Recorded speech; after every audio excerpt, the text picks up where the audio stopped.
السلام عليكم. subaxan waxaan ku soo kacay in Somaliland la aqoonsaday. yaa aqoonsaday Israel. waxaa aqoonsaday oo live see u soo galay waliba Netanyahu.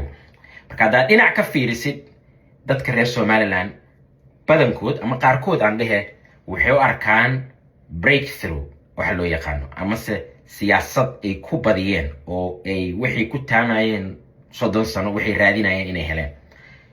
marka laga fiiriyo real politic waa run wadan maxaa la yiraahdaa awood leh oo sidoo kale wadan iska outlaw oo adduunyada badanaa international rules aanan qiimeynin, military fiican leh, Mareykanka oo dalka adduunka ugu awoodda badan iyo lacagta sanka ka haysto hadduu ku aqoonsado dhanka oo marka laga fiiriyo real politic waxa loo yaqaan ama istiraatiijiyadda oo just on moral iyo wax la fiirinaynin waa win. ومعناها وإن صح دينا عسل إسكاسها.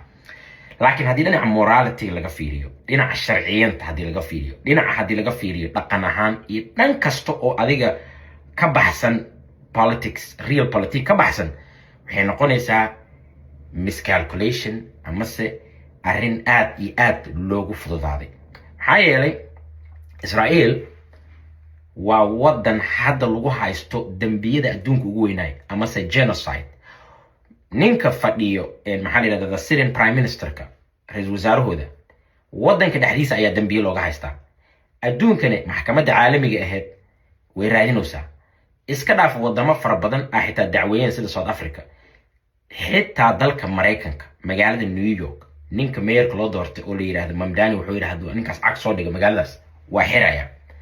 marka qof noocaas in uu maanta ku dhaho wadan قيم يحشمد يوح نجد حيث أيان سينايا أقنصي وحن إسلاف سنينا حالي لهذا دبلوماسية وعي أمس عيب أمس وح أو يابله أمس كحد بني آدم كأنا جريني.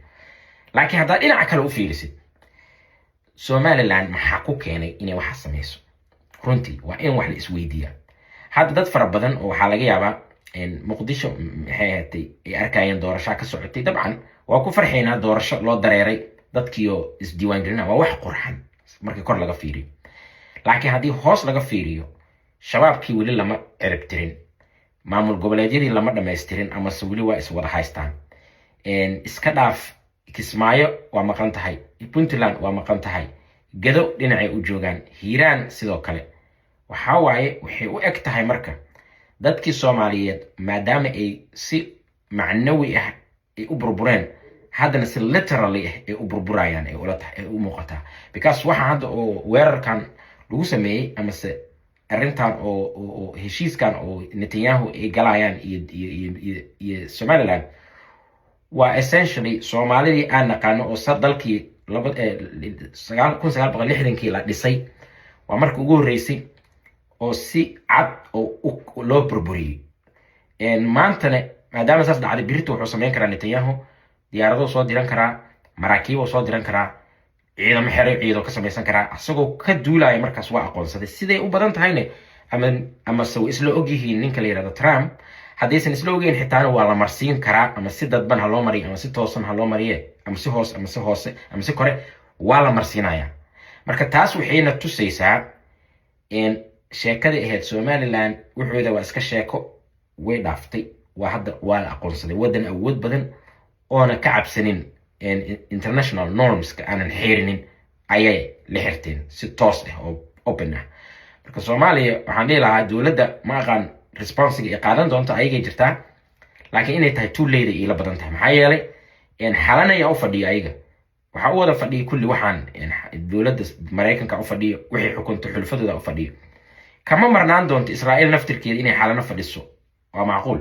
marka sidaas awgeed Somaliland bas ma la blame gareyn karo waa blame naga dhan wada saaran. haddaan Soomaali nahay waa ka wada gaabinay in wadankii la unify gareeyo, in dadkii cadaalad loo sameeyo, in dadkii la tuso wax la wada leeyahay. maadaama taas la waayay waxa hadda maanta dhacay ayaa dhici doono. arrintan ma aha inaan qof gaar ah ku raaligelinayo, waa real analysis, take it or leave it ala dhihi jiray. reer Somaliland haddaa ka xanaaqaysin adinka idin jirtaa, dadka kale oo dawladda Soomaaliya iyo waxaas ay ka xanaaqayaan ayaga jirtaa. aniga igu imaaw reality qof inaan u janjeersanin runta sheego waxaan waa arki doonaa meeshay gaarto laakiin ilaa imaanta ilaa hadda waxay u egtahay xaaladda in Israa'iil ay si toos ah u aqoonsatay kuna soo xigi doonto military iyo waxyaabahaas iyo wixii aan isla naqaanay Israa'iil bisxaan bilaash isaga aqoonsanayso Yemen is hayaan dad kale is hayaan meeshaas waxay ka aragtay istiraatiijiyo wayna sheegeenba marka waa arki doonaa wixii ka soo kordho laakiin ilaa imaanta waxaan rabay in arrintaas analysis kaas iyo my 2 cents inaad ku darsado peace